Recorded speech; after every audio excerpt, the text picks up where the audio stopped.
name's Jeff Sherwin, Sherwin. I'm the chief docent for the Military Heritage Museum. I'm a retired Command Chief Master Sergeant. It's a relatively new rank in the Air Force, came out in '94. So you work directly for the wing commander, and you are his enlisted eyes and ears. Now I enlisted, I'm sixth generation military. I actually had a grandfather who fought at Bunker Hill, and the only war my family missed was the Spanish-American War. So it was kind of in the bones, so to speak. Originally from Massachusetts, and so I had family members in the Revolution, War of 1812, Civil War, First World War, Second World War, Vietnam. Brother was in the Navy, sister was in the Air Force. So I joined the Army right out of high school, went to basic training at Fort Jackson, South Carolina. And then I went to armor school at Fort Knox, Kentucky. So my first year in the Army, I actually drove tanks over in Germany, came back to the States, happened to go back to Fort Knox, and the unit I was in was looking for a communications chief for the company. And so I went to communications school and took over that job. 3 months later, I came down on levy and got sent to Vietnam. No, we flew over. You flew over, yeah. Okay, so. Almost didn't make it to Vietnam. Back then, because it was all charter planes, we took off from Travis Air Force Base in California, and we were supposed to refuel in Anchorage, Alaska. But on the way up, the right outboard engine went out. So we came in on 3 engines, and we were there for about a day. They fixed it. We took off again for Yokota Air Force Base in Japan. And on the way in, the right outboard engine went out again. So we came into Yokota on 3 engines. Stayed there another day. They fixed the engine, and they changed crews because only certain crews were allowed to fly in and out of Vietnam. And on the way into Vietnam, the right outboard engine went out again. It actually caught fire. They put it out. So they declared an emergency, but when we were trying to come in to land, the airport was under attack, and they said we had to land anyway, so we landed short. They threw out the little skids, so to speak. We all slid down the slides. The truck came by, threw everybody a rifle. That was my introduction to Vietnam. First 6 months of my tour, I was with the 25th Infantry Division. They were down south, about 30 miles north of Saigon. And even though I was only an E5, I was a top rank, so I was the battalion commo chief. But every section on the fire base had a section of the perimeter that they were required to defend. I'd only been in country 4 weeks, and one night I got a call that one of the field telephones in one of the bunkers on the perimeter wasn't working. And stupid me, of course, I'm up on top of the perimeter. It's nighttime, and I'm walking along following the wire. And all of a sudden, I came to a splice in the wire, and it was heading out towards the jungle. And so I cut the wire, and I gave it a little tug, and it got yanked out of my hand. So I yelled out, "Gooks in the wire," and all of a sudden the fire base was under attack. And so I ran back over to our area that we were to defend. The attack went on most of the night, but when daylight came, we were still pinned down by a sniper fire all day long. Problem is the jungle was pretty thick, and even though they brought helicopters in, they couldn't spot where the enemy was. So it got dark again that night, and one of my guys ran over to me, and the captain in charge of our section had gone up in a helicopter trying to look where they were, and somebody said he'd been shot. Not thinking, that's I guess when adrenaline kicks in, I grabbed a radio and I climbed about 100 feet up into a communications tower, and I spotted the flashes of the enemy rifles. So I got on the radio and I called in artillery on them. This went on for a while. And then somebody below me popped a parachute flare, and it floated right by the tower where I was. So now the enemy knew where I was, and they started shooting at me, and I could hear and sort of feel the bullets bouncing off the metal girders, then I suddenly realized I hadn't brought my rifle with me. And but I stayed up there for about another hour until the artillery eventually scared them away. A few weeks later, I was awarded a Bronze Star for valor. So I stayed there. I got to Vietnam September 70. Was with the 25th till about January 71. The division was sent home. They were starting to wind down a little bit in Vietnam. So I was sent up to the 101st Airborne Division, which was up near the DMZ. And we were out in the Oshawa Valley, so we caught hell out there. A lot of firefights. It's funny, like you said, you always remember your first firefight, but after a while it just kind of becomes routine. Well, when I got up to the 101st, I told you originally I was a tank driver, and that in the Army they have what they call MOS codes, which is your duty, and my MOS was 11E 20. But now that I was a sergeant, it would have been 11E 40.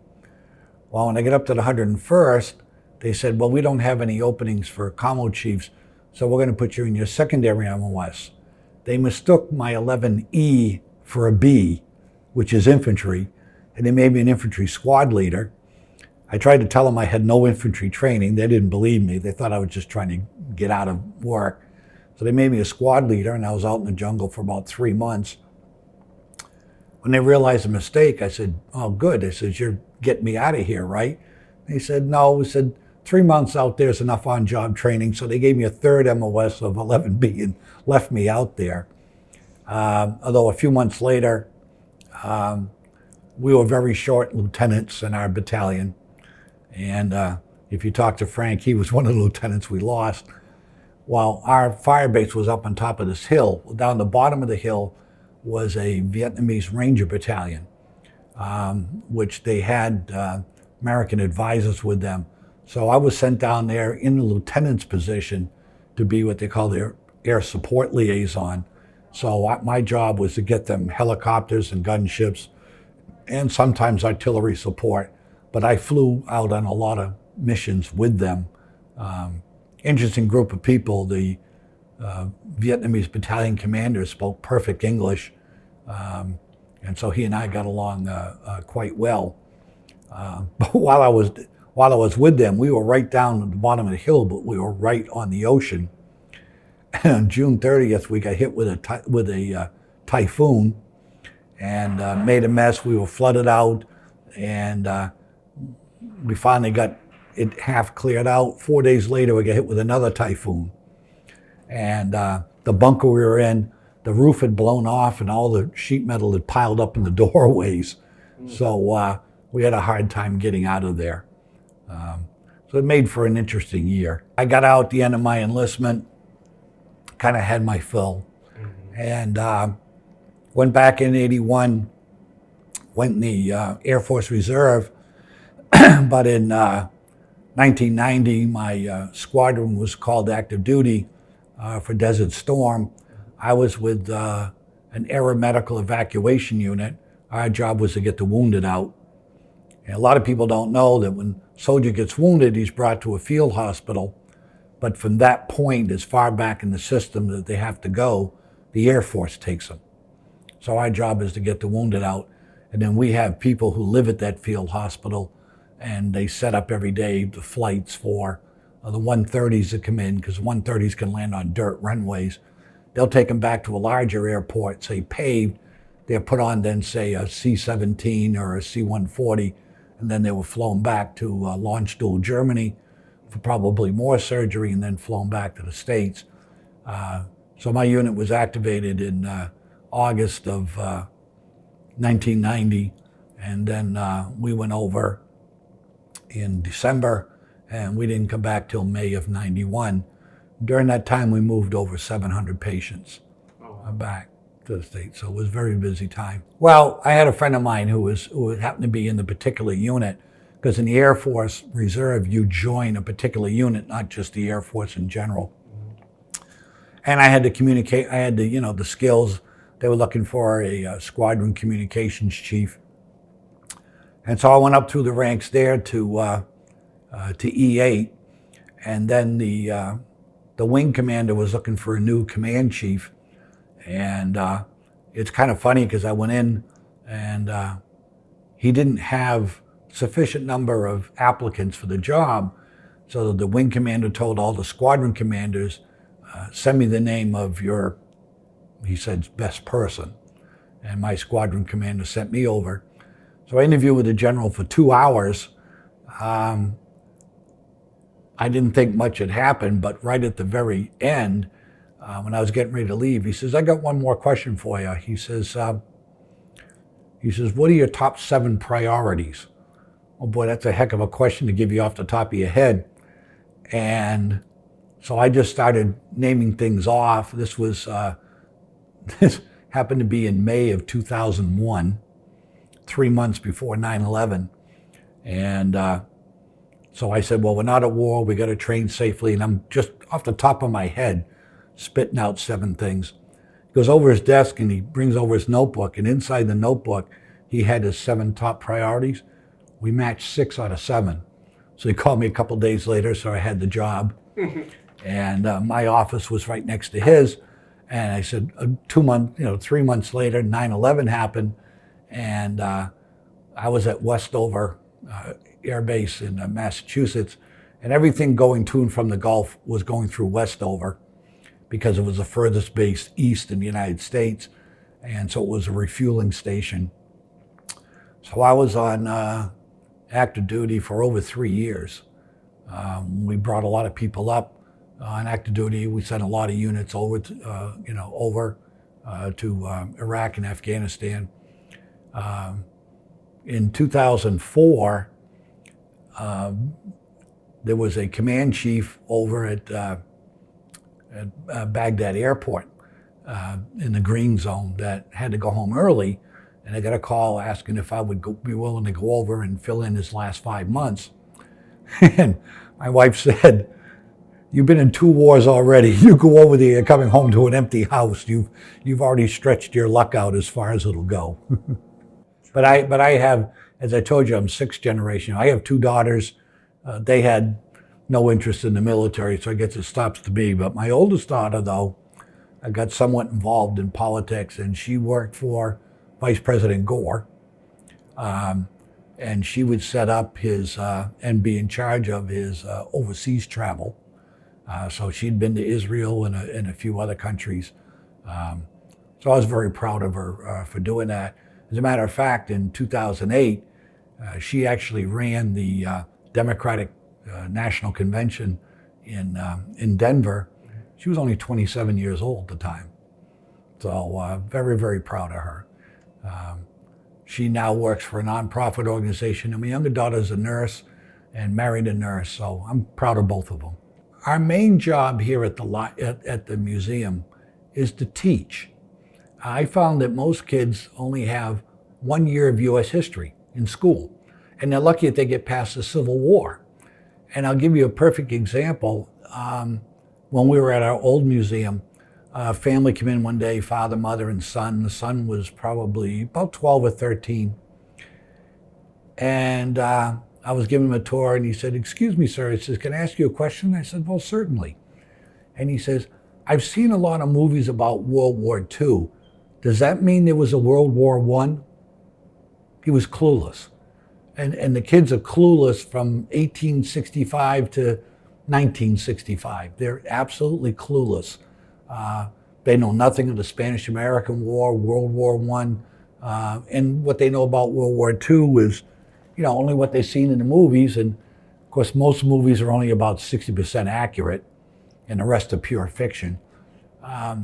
So our job here is to teach, and to teach not only kids, although we like to specialize in them. We do have school tours that come in here, but also some adults that have the same problem, that unless they had a relative that was in Vietnam or in the Second World War, they know very little about it.